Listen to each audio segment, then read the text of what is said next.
नमस्कार दोस्तों, OCN network में आपका स्वागत है। मैं हूं ओमकार चौधरी। बृहस्पतिवार को पार्लियामेंट में जो कुछ हुआ, जिस तरीके से भारतीय जनता पार्टी के 2 सांसदों को घायल कर दिया गया और उनको हॉस्पिटलाइज करना पड़ा और उसके बाद जो तमाशा कांग्रेस की तरफ से राहुल गांधी, मल्लिकार्जुन खड़गे, उनकी बहन प्रियंका गांधी वाड्रा की तरफ से किया गया, उसके बाद मैं ये देख रहा था कि इनकी इस कदर बौखलाहट की बड़ी वजह क्या है? क्योंकि हम देख रहे हैं जब से ये शीतकालीन सत्र शुरू हुआ है, तब से रोजाना कोई दिन ऐसा नहीं गया है जब इन्होंने पार्लियामेंट परिसर में फैशन परेड ना की हो। कभी किसी तरह के कपड़े पहन करके, कभी किसी तरह का मास्क लगा करके, कभी कोई थैला लटका करके, और हमेशा पार्लियामेंट का जो प्रवेश द्वार है, मकर द्वार है, उस पर ये सुबह आधा घंटा मीडिया का इंटरैक्शन पाने के लिए हंगामा करते हैं, प्रदर्शन करते हैं, नारेबाजी करते हैं, प्ले कार्ड दिखाते हैं। चलिए, यहां तक भी ठीक है, लेकिन शुरू में 1 हफ्ता पार्लियामेंट के दोनों सदन नहीं चलने दिए। अभी भी इनकी हालत वही है, कमोबेश। ऐसा हुआ क्या? चलो, पहले तो राहुल गांधी अकेले थे, अब उनकी बहन जी भी आ गई हैं पार्लियामेंट में। कोई कंपटीशन भी होगा दोनों के बीच में, एक दूसरे को शायद प्रशिक्षित भी कर रहे होंगे, एक दूसरे से ज्ञान भी ले रहे होंगे। पर मैं जब आंकड़े देख रहा था, तो मेरी समझ में कुछ चीजें आई कि ये सब हुआ क्यों। इस बार के शीतकालीन सत्र को इन्होंने संसद को सब्जी मंडी में तब्दील करने की मंशा से सारा कुछ डिजाइन किया है। यानी संसद को इन्होंने सड़क पर ला दिया एक तरीके से। सड़कों पर, जंतर मंतर पर, रामलीला मैदान में और अलग अलग शहरों में जो स्थान तय किए गए हैं धरने के लिए, प्रदर्शन के लिए, प्ले कार्ड के लिए, नारेबाजी के लिए, वैसा ही दृश्य तो हम पार्लियामेंट में देख रहे हैं। तो जो सड़कों पर प्रदर्शन होते हैं उसमें और जो पार्लियामेंट में इन्होंने शुरू किए हैं, इसमें अंतर क्या है? मेरे विचार से तो कोई अंतर नहीं है। आप भी इसकी पुष्टि करेंगे। इससे पहले विरले ही मुद्दों पर और अवसरों पर हमने पार्लियामेंट में धरने, प्रदर्शन, प्ले कार्ड वगैरह देखे थे। किसी सत्र में चलो 1 बार या 2 बार गांधी जी की प्रतिमा के सामने किसी तरह का कोई प्रदर्शन हो गया तो हो गया। पार्लियामेंट में हो हल्ला थोड़ा बहुत होता था, उसके बाद पार्लियामेंट चलती थी, विधायी कार्य निपटाए जाते थे। उसमें पक्ष विपक्ष दोनों भूमिका उनकी तय थी। विपक्ष भी जो विधायी कार्य हैं उनको निपटाने में सरकार का सहयोग करते रहे हैं। कुछ मुद्दों पर आपको राजनीति करनी है, जनता को संदेश देना है, कर लीजिए। लेकिन उसके बाद सब सिंसियरली विधायी कार्य निपटाते थे, क्योंकि वो राष्ट्र हित से जुड़े हुए होते हैं। लेकिन इस बार तो इंतहा हो गई है और हदें पार की गई हैं। तो ऐसा क्या हुआ है? तो मैं जिन आंकड़ों की बात कर रहा हूं, वो आंकड़े और आंकड़े नहीं है, ये वस्तु स्थिति है आज की राजनीति की। भारतीय जनता पार्टी की सरकारें कितने राज्यों में हैं? अरुणाचल प्रदेश में, असम में, छत्तीसगढ़ में, गोवा में, गुजरात में, हरियाणा में, मध्य प्रदेश में, महाराष्ट्र में, मणिपुर में, उड़ीसा में, राजस्थान में, त्रिपुरा में, उत्तराखंड में, उत्तर प्रदेश में। 14 राज्यों में उसके अपने मुख्यमंत्री हैं। और पिछले दिनों मैंने एक नक्शा भी दिखाया था।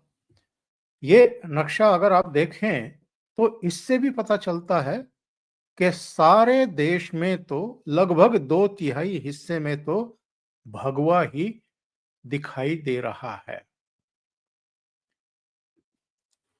कांग्रेस पार्टी कितने राज्यों में है? हिमाचल प्रदेश, तेलंगाना और कर्नाटक। और लोकसभा चुनाव के अगर हम नतीजे देखें, तो हिमाचल की सब लोकसभा सीटें भारतीय जनता पार्टी को मिल गई। तेलंगाना की भी कई सीटें भारतीय जनता पार्टी को मिल गई और कर्नाटक में भी आप देख लीजिए, कुछ नुकसान 2019 के मुकाबले हुआ, लेकिन अधिकांश सीटें फिर भी भारतीय जनता पार्टी की ही झोली में जाकर के गिरी। तो सवाल ये है कि कांग्रेस कहाँ है? इन 3 राज्यों की भी लोकसभा सीटें अगर भारतीय जनता पार्टी के पास जा रही हैं, आपके तमाम दुष्प्रचारों के बावजूद, सारे हथकंडे अपनाने के बावजूद, पूरे इकोसिस्टम को मोर्चे पर लगाने के बावजूद, अगर लोकसभा चुनाव में आपके राज्यों जो जिनमें आपकी सरकार है, वहां से भी अगर ज्यादातर सीटें भारतीय जनता पार्टी को और नरेंद्र मोदी को मिल रही हैं, तो फिर राहुल गांधी जो प्रधानमंत्री बनना चाहते हैं 2004 से ही, तो उनकी जो अपेक्षाएं हैं, उम्मीदें हैं, जो ख्वाब है, सपने हैं, उन पर तो इनके जो रूल्ड स्टेट हैं वो भी पानी फेर रहे हैं। अच्छा, अब ये देखिए कि साहब, विपक्ष की सरकारें कहाँ-कहाँ हैं? कांग्रेस को छोड़ दें, लद्दाख तो केंद्र शासित प्रदेश है। जम्मू कश्मीर में उमर अब्दुल्ला की सरकार है, यानी नेशनल कॉन्फ्रेंस की सरकार है। पंजाब में आम आदमी पार्टी की सरकार है, सड़जी की सरकार है। मिजोरम में एक क्षेत्रीय दल की सरकार है, लेकिन वो भी एनडीए के साथ। अच्छा, फिर जैसे मैं भारतीय जनता पार्टी के तो 14 मुख्यमंत्री गिना दिए, लेकिन कुछ ऐसे राज्य रह गए जहां एनडीए के इनके सहयोगी मुख्यमंत्री हैं। जैसे आंध्र प्रदेश में चंद्रबाबू नायडू, लेकिन भारतीय जनता पार्टी वहां शामिल है। बिहार में नीतीश बाबू, लेकिन भारतीय जनता पार्टी वहां बड़े भाई की भूमिका में है, भले ही मुख्यमंत्री नीतीश बाबू हैं। मेघालय है, मिजोरम है, नागालैंड है, पुडुचेरी है और सिक्किम, यहाँ भी एनडीए की सरकारें हैं। तो कुल मिलाकर के कितनी हुई? 14 तो जहां भारतीय जनता पार्टी के मुख्यमंत्री हैं और 7 जहां सहयोगी दलों की या एनडीए के घटक दलों की सरकारें हैं, 7 वो हैं। तो 21 राज्य ऐसे हो गए और लद्दाख जो केंद्र के अधीन है, उसको भी मिला लें तो फिर 22 राज्य हो गए जहां भारतीय जनता पार्टी और उनके सहयोगियों की सरकार है। तो हिमाचल में कांग्रेस, तेलंगाना में कांग्रेस, कर्नाटक में कांग्रेस, तमिलनाडु में एम के स्टालिन की डीएमके की सरकार में कांग्रेस घुसी हुई है, बहुत कम सीटों के साथ। झारखंड में भी जेएमएम की सरकार है, हेमंत सोरेन मुख्यमंत्री है और कांग्रेस उसमें घुसी हुई है। पश्चिम बंगाल में ममता बनर्जी की सरकार है, वहां कांग्रेस का लेना एक ना देने दो। इसी तरीके से केरल में वाम मोर्चा की सरकार है। 10 राज्य ऐसे हैं जहां हम ये मान करके चले कि विपक्षी दलों की सरकार है। उन 10 में भी केवल 3 में राहुल गांधी के मुख्यमंत्री हैं, कांग्रेस पार्टी के मुख्यमंत्री हैं। 36 राज्य इस देश के, उनमें से केवल 3 प्रदेशों में इनके मुख्यमंत्री रह गए हैं, इनकी सरकार रह गई है। और उनकी भी जो माली हालत है, पिछले दिनों हमने हिमाचल में देखा था क्या हालत थी। वेतन और पेंशन भी समय पर रिलीज नहीं कर पाई थी सरकार। बाद में क्या हुआ है वो रिपोर्ट्स आनी बाकी हैं, लेकिन एक तो आपका हकीकत ये है जिसकी वजह से इनकी बौखलाहट बढ़ रही है। और जो मोदी जी ने नारा दिया था 2013-14 से लेकर के 2019 तक, कांग्रेस मुक्त भारत, जो इनकी हरकतें हैं ये हमें क्या बताती हैं? जिस तरीके से इन्होंने पार्लियामेंट का माहौल एकदम खराब करके रख दिया है। मैं कई बार अपने प्रोग्राम्स में बताता हूं, मैं 2001 से पार्लियामेंट जाता रहा हूँ, पार्लियामेंट कवर करता रहा हूँ। लोकसभा में कवर करता था, ये उस समय की बात है जब अटल जी प्रधानमंत्री थे और कांग्रेस विपक्ष में थी। उस समय अटल जी किसी मुद्दे पर बोलते थे, तो विपक्ष भी पूरे गरिमापूर्ण तरीके से, अनुशासन के साथ, संयम से शांत रह करके सुनता था। विपक्ष की तरफ से कोई बोलता था तो अटल जी भी उतना ही सम्मान देते थे। उस समय तक चंद्रशेखर जो पूर्व प्रधानमंत्री थे, वो भी थे, आई के गुजराल भी थे, और साहब उनमें से कोई खड़ा हो जाता था और अटल जी भाषण दे रहे हैं तो अटल जी बैठ जाते थे। अटल जी भाषण दे रहे हैं, उनको कुछ कहना होता था तो वो कह देते थे। सुन लेते थे सब लोग एक दूसरे की। जब जो जिनको हम जहाज कहते हैं, यानी जिनके राजनीतिक अनुभव, जिनका संसदीय जीवन, जिनका ज्ञान, जिनकी तैयारी विषयों पर, विषयों के बारे में समझ, ऐसे लोग जब पार्लियामेंट में भाषण देते थे, वो चाहे सोमनाथ चटर्जी हों, इंद्रजीत गुप्त हों, अ, उससे पहले अगर चले जाएं तो मधु दंडवते, मधु लिमये, कई बेहद सीनियर मोस्ट लीडर जब बोलते थे तो पूरा सदन सुनता था, देश सुनता था। लेकिन आज क्या हालत बना करके छोड़ी है पार्लियामेंट की इन्होंने। ये देश 3 बार इनको बुरी तरह रिजेक्ट कर चुका है।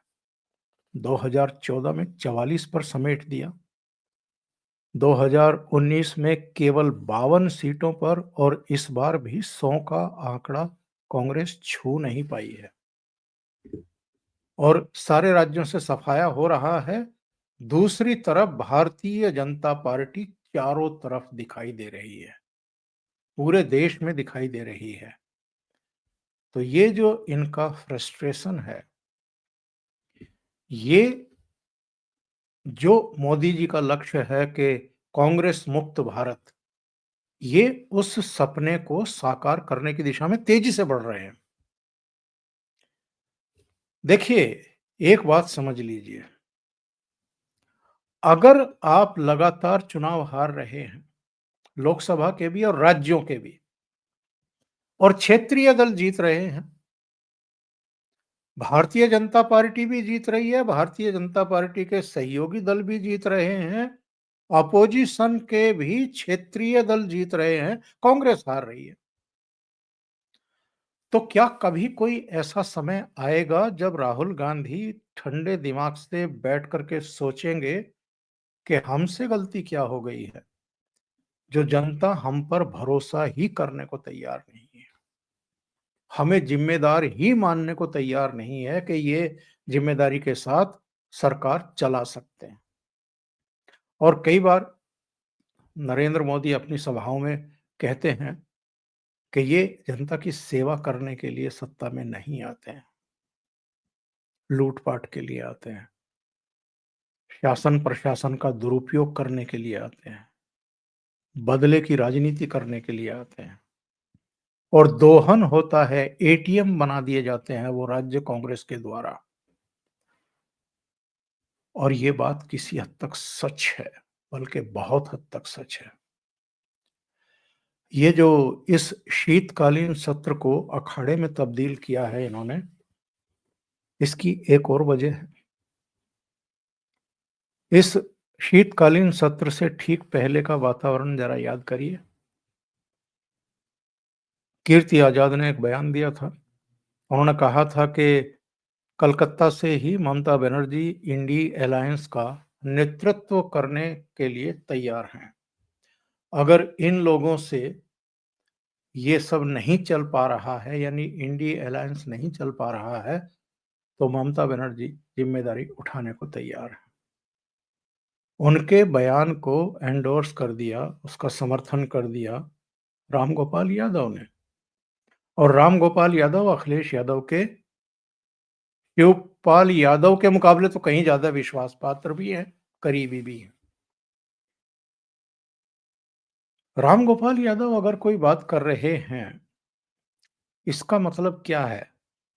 37 सांसदों वाली पार्टी, उत्तर प्रदेश की सेकंड लार्जेस्ट पार्टी, बल्कि इस बार तो पहली लार्जेस्ट पार्टी बन गई, सिंगल लार्जेस्ट पार्टी बन गई।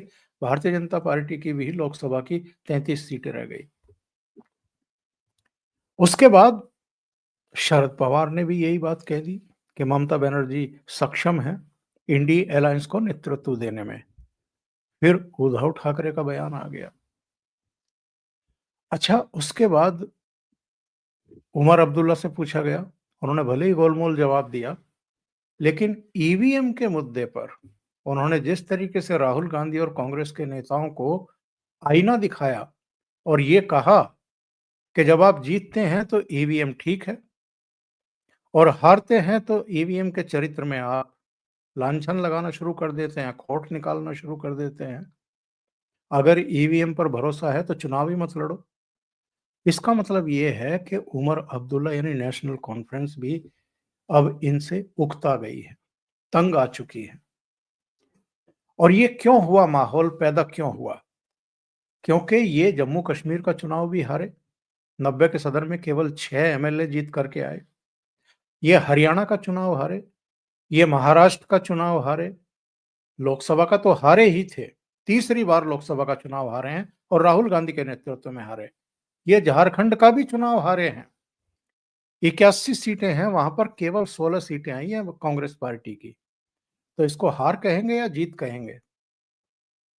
ये अलग बात है कि फिर भी ये हेमंत सोरेन की सरकार में शामिल हो गए।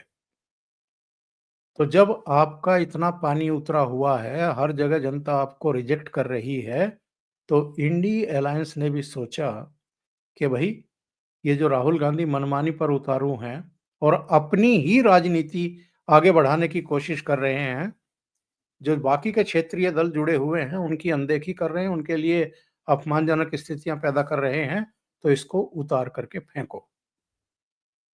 इसलिए ममता बनर्जी को वो आगे लेकर के आ रहे थे। कांग्रेस ने सोचा कि भाई ये तो बड़ा भारी धर्म संकट खड़ा हो गया। अभी जुमा-जुमा कितने दिन हुए हैं इनको नेता प्रतिपक्ष बने हुए और अभी से जो इंडी अलायंस के घटक दल हैं, वो बिदकने लगे हैं और राहुल गांधी से मुक्ति पाने की सोच रहे हैं। मुहिम भी शुरू कर चुके हैं। इसलिए विपक्ष को जोड़े रखने के लिए, इंडी अलायंस को जोड़े रखने के लिए भी और राहुल गांधी की लीडरशिप आगे बढ़ाए रखने के लिए इन्होंने सारे ऐसे मामले डिजाइन किए कि पार्लियामेंट ठीक तरीके से चल ही नहीं पाए, कामकाज होने ही नहीं पाए।